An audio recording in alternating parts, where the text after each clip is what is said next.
Happy New Year! Yep, it's New Year's Eve. Well, by the time you see this, it's going to be New Year's Day. But I'm filming this early in the day on New Year's Eve because I'm getting ready to go to a party. But this quilt block, I know this is a separate special deal in the middle of the week, but I wanted to bring you a special quilt block called Happy New Year. And this is what is it? It's a 9-patch. And I'm going to make this a 12-inch block. This is Penny Holgren from quiltblocklibrary.com. Thanks for joining me, and I'm ready to get started, so I'll meet you at the sewing machine. Even though there are tons of patches in here, I'm going to be doing some speed sewing because I need to get ready to go to my party tonight. So I've laid out, instead of laying out the entire block the way it's going to be sewn together, I've just laid out the patches because very many of them are the same. And so I'm just going to chain stitch the triangles together, and I'm going to start with these really easy ones. These are half square triangles, and I'm just going to run all of these through my machine. Those little half square triangles are still on my machine, so I'm just going to add on these triangles, and I am going to sew them together like that. Big one to a little one. And I'll do that here and then do it the same thing going the other way. Now I've got these two halves of this patch sewn together, so all I'm going to do is take these, put them right sides together, and then sew them together. I am going to make sure that my seam allowances are facing in opposite directions, and when I line these up, my 1/4 of an inch should match so that the lines are straight.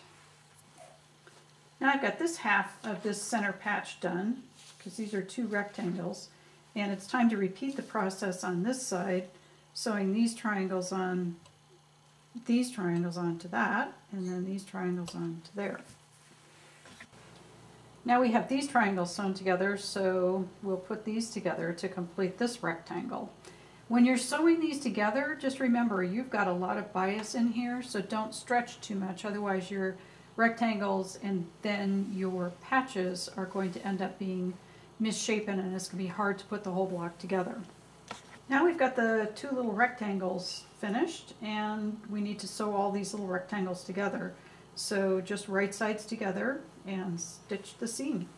Now I've got these patches ready, and I can lay them out on my flannel board getting ready to sew the block together.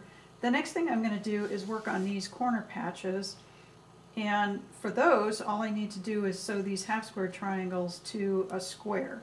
So I'm just going to go ahead and do that with my entire pile of half square triangles and squares. Now all I need to do is sew these two patches together, these two little units together, in order to complete each one of these squares. So I'm just going to put these right sides together and sew down. Now I've got the corner patches, and they're laid out where they need to be. I've got the center ones, and they're in their spots. And the last one I need to sew together is this center patch. So I'm just going to put these right sides together and stitch down these two patches. These two little guys are sewn together, so I just need to fold them right sides together and stitch this. And then we're going to be ready to sew this entire block together. Okay, we're all set. We've got all of the little patches sewn together. Time to take a quick gander and make sure we've got this all put together right. And looks like I don't. That needs to be moved. That needs to be moved. And that one's okay. And that needs to be moved. Okay, proving that it's always a good idea to check your pattern with what you're going to sew together. Okay, now I'm ready, and I'm going to just start by folding these two rows right sides together and chain stitching those patches together. Okay, I've got these patches sewn together, and all I need to do is add the third one, and I'll do that, and then we're ready to sew the rows together. Okay, I've got the three patches in each row sewn together, and now I'm just going to fold these top two rows together and sew them right sides together. Now the top two rows are sewn together. I just need to sew the bottom one on, and then it'll be party time. Our Happy New Year block is all finished and ready to go. And with all this purple and yellow and bright stars and balls. It looks like a pretty Happy New Year party celebration. Thank you for joining me. This is Penny Hallgren from quiltblocklibrary.com. Have a Happy New Year.